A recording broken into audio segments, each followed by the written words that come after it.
अच्छा स्वामी जी, योगाभ्यास करते करते तेजी से करें तो इतना ऊर्जा प्रवाहित होती है जी। योगाभ्यास करते करते कुछ और चीजें इसमें शामिल कर लेते हैं। स्वामी जी, गांठें किसी भी तरह की हो शरीर के अंदर या बाहर, आपने बताया कि वो योगाभ्यास से, प्राणायाम से वो घुल जाएंगी, खत्म हो जाएंगी। लेकिन इसमें और भी बहुत सारी बातें जिन पर ध्यान देने की जरूरत है। अगर गांठों में, ट्यूमर में दर्द नहीं हो रहा है तो भी क्या ये गांठें जानलेवा हो सकती हैं, खतरनाक हो सकती हैं?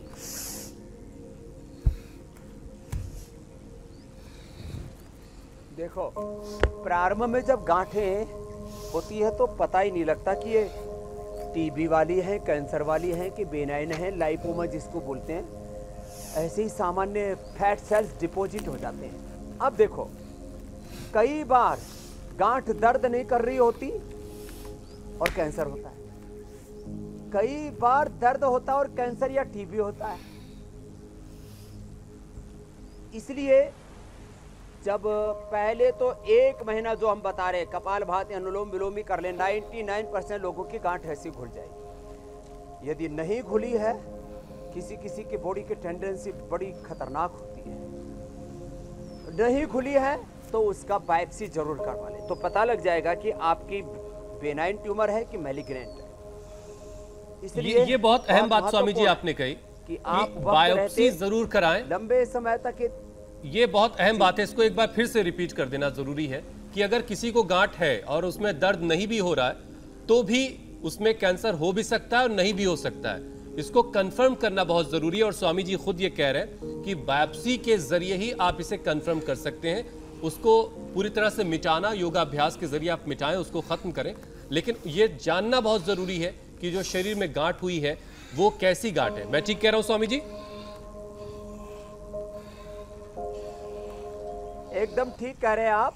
और देखो, एक बार शुरू में सूर्य नमस्कार करके, योगिक जॉगिंग करके अपने शरीर में ऊर्जा पैदा करें। और जैसे मेरे शरीर में देखो, आप पीठ से लेकर के और पूरे शरीर में पसीना चू रहा है, क्योंकि मैं तो सुबह दौड़ लगा के आया, दंड बैठक लगा के आया, तो मैं तो एक ही शॉट में 100 दंड लगा देता हूँ। 1 से 1.5 सेकंड के अंदर 100 बार दंड, 100 बार बैठक लगा देता हूँ। पूरे शरीर से एक बार पसीना छूता है। इसका मतलब क्या है? इसका मतलब यह है कि ये योगिक जॉगिंग के बारे में पहुंच में तो 2 मिनट में कर देता वैसे, और इससे पूरे शरीर से पसीना छूने लगता है। और उससे क्या हो जाता है? उससे शरीर में योगिक एनर्जी पैदा होती है, जिसको मैं कह रहा था 1 सेकंड में 1,46,000 माइल प्रति सेकंड वो एनर्जी पाथवे का प्रवाह होता है, उसकी स्पीड होती है। और 10 करोड़ एनर्जी का क्वांटा अंदर पैदा होता है योग से। वो इतना ज्यादा तीव्र हो जाता है उस योग की अग्नि में, इसको योगाग्नि बोलते हैं हमारे यहाँ। सप्त धात्वाग्नि, पंचभूताग्नि और जठाग्नि, 13 तरह की अग्नियां जो है वो योगाग्नि से प्रज्वलित होती है। लंबे लंबे श्वास, तो ये जो योगिक एनर्जी पैदा होती है, ऐसे जो जितना कर पाए अपनी कैपेसिटी के अकॉर्डिंग एक बार इतनी ऊर्जा पैदा करें, फिर कपालभाति अनुलोम विलोम करें, तो 1 महीने में, ये मेरा अनुभव है हुसैन भाई, मीनाक्षी बहन, यूट्रस में, ओवरी में, कहीं पर भी, ब्रेस्ट में, चेस्ट में, कहीं पर भी, हाथ में, पैर में, ब्रेन ट्यूमर तक मैंने अच्छा किया है। कैसे? ये थोड़ा अभ्यास, जिससे जितना बन पाए उतना करवा करके फिर कपालभाति अनुलोम विलोम कराते। घी, तेल और जितने भी ये जंक फूड है, फास्ट फूड है, सब बंद कर दे। गर्म पानी ही पिलाते हैं, गोदन अर्घ भी पिला देते हैं। लंबे लंबे श्वास, लंबे लंबे श्वास, और गांठ फिर घुलने लगती है। इसको हमारे यहाँ उपनिषद में कहा, न तस्य रोगो न जरा न मृत्यु प्राप्तस्य योगाग्निमयम शरीरा। ऐसे मैंने कहा ना, हम तो थोड़ा सुपर फास्ट स्पीड वाले, ऐसे ऐसे करते हैं, ऐसे ऐसे ऐसे ऐसे, और फिर ये ऐसे ऐसे जितना कर पाए ऐसे लंबे लंबे श्वासों के साथ, फिर ऐसे यूं ऐसे, ये लंबे लंबे श्वास ऐसे। फिर ये जैसे बहन जी बोल रही थी, कितने किलोमीटर साइकिलिंग करती है? 50 से 60 किलोमीटर। और फिर झूले एक वाला एक योगा घंटा भी अच्छा है कपाल स्वामी भाती जी। अनुलोम विलोम 50 किलोमीटर कितना समय लगता है? 50 किलोमीटर जाना आना 1 घंटे में तो सुपर 1.5 घंटे मेरे राम राम राम। लंबे लंबे श्वास ऐसे, लंबे लंबे श्वास ऐसे करके फिर देखो पेट में गांठ है ना तो मंडूकासन करें और कपाल भाती के साथ करें और मन में संकल्प करें मेरी गांठ खुल रही है। तो मन की संकल्प की शक्ति का भी, ये संकल्प शक्ति का बहुत तरह से प्रयोग किया जाता है। आपने सुना होगा हुसैन भाई, अलग अलग मत पंथ संप्रदायों में ये मान्यता है कि साधुओं ने चिड़िया की तरफ देखा और उनकी आंखों से ऐसी ऊर्जा तरंगे निकली कि वो चिड़िया जमीन पर आके गिर गई, या शेर की तरफ देखा शेर ठहर गया।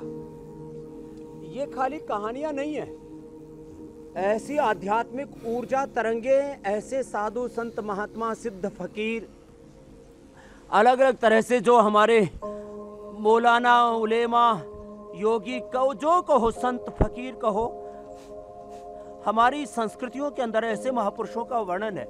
उनके अंदर ऐसी ऊर्जा तरंगे होती थी कि उनके पास में आकर के हिंसक जानवर भी कहते हैं एक ही बर्तन में शेर और हिरण पानी पीते थे तो उन अपनी ऊर्जा तरंगों से उनकी भाव चेतना ही परिवर्तित कर देते थे समष्टि मन के साथ संबंध करके।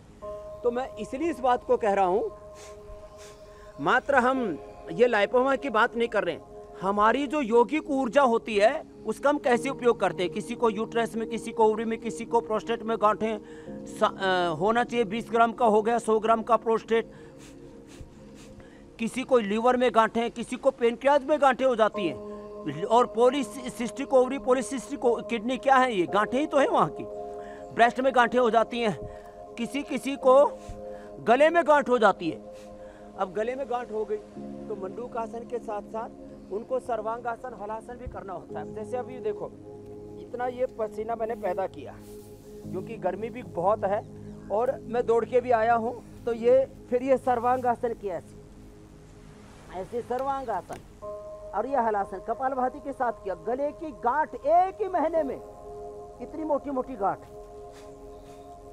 कपालभाति के साथ, गले की गांठ खत्म, कान के पीछे की गांठ यहाँ पर है सब। ये उदाहरण, ये दाई तरफ जितने भी बैठे हुए हैं कपालभाति अनुलोम विलोम बैठे बैठे ही कर लो और उसी से ही संकल्प पूर्वक करें कि मेरे भीतर योग की अग्नि, योगाग्नि उद्बुद्ध हो रही है और उससे मेरी गांठ डिजोल हो रही है। जिसे आज के वक्त में स्वामी जी साइकोलॉजी कहते हैं, वो गांठ डिजोल होनी शुरू हो जाती है। सोचने से भी बहुत सारी चीजों में का असर होता है। उसी संकल्प की आप बात कह रहे हैं।